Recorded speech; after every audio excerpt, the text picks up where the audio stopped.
నమస్తే మన Telugu TV 6 minutes 24 headlines కి స్వాగతం. ఉద్యోగులకు ఏపీ ప్రభుత్వం గుడ్ న్యూస్, బదిలీలకు గ్రీన్ సిగ్నల్.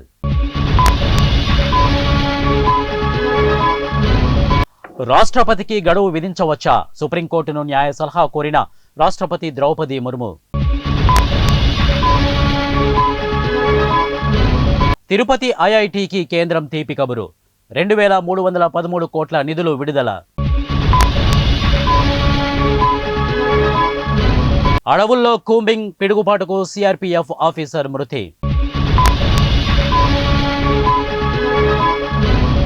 పైసలిస్తేనే ఫైళ్లపై మంత్రుల సంతకాలు, కొండా సురేఖ సంచలన వ్యాఖ్యలు.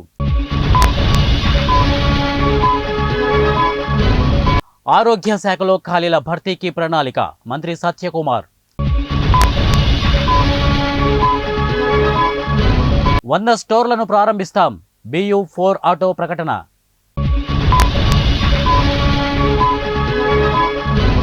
తమిళనాడులో లిక్కర్ స్కామ్ ప్రకంపనలు, భారీగా వసూళ్లు.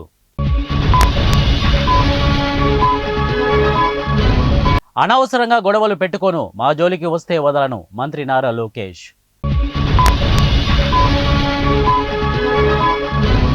సోఫియా ఖురేషీ కుటుంబీకులపై దుష్ప్రచారం, చర్యలకు హోంమంత్రి ఆదేశం.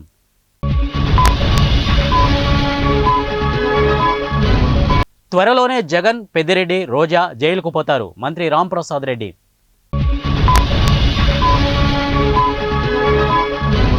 చంద్రబాబు నిర్వాకం, 10,000 మంది టీచర్లకు డిమోషన్, వైఎస్ఆర్సీపీ ఎమ్మెల్సీ కల్పలతారెడ్డి.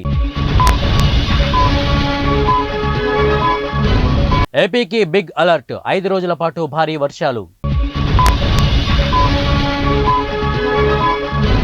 కాల్పుల విరమణ ఎవరు కోరుకున్నారో అందరికీ తెలుసు, విదేశాంగ మంత్రి జైశంకర్.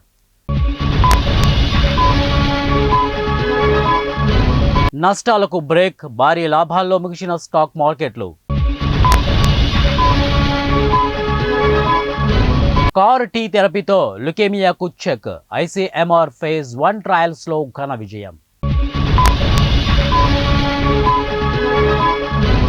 భూసేకరణ పూర్తయిన ప్రాజెక్టులకే నిధులు, సీఎం రేవంత్ రెడ్డి. ఐఎంఎఫ్ నిధులను ఉగ్రవాదుల కోసం పాకిస్తాన్ వాడుతోంది, రక్షణ మంత్రి రాజ్నాథ్. గుజరాత్ సమాచార పత్రిక owner Baahubali Shah arrest, ED అధికారుల వెల్లడి. శాంతి కోసం భారత్తో చర్చలకు సిద్ధం, పాకిస్తాన్ ప్రధాని. పాక్లో అణు రేడియేషన్ లీక్ కాలేదు, అంతర్జాతీయ అణుశక్తి సంస్థ వెల్లడి. డ్రైవర్లెస్ కార్లదే భవిష్యత్తు, Tesla AI software vice president Ashok ఎల్లుస్వామి.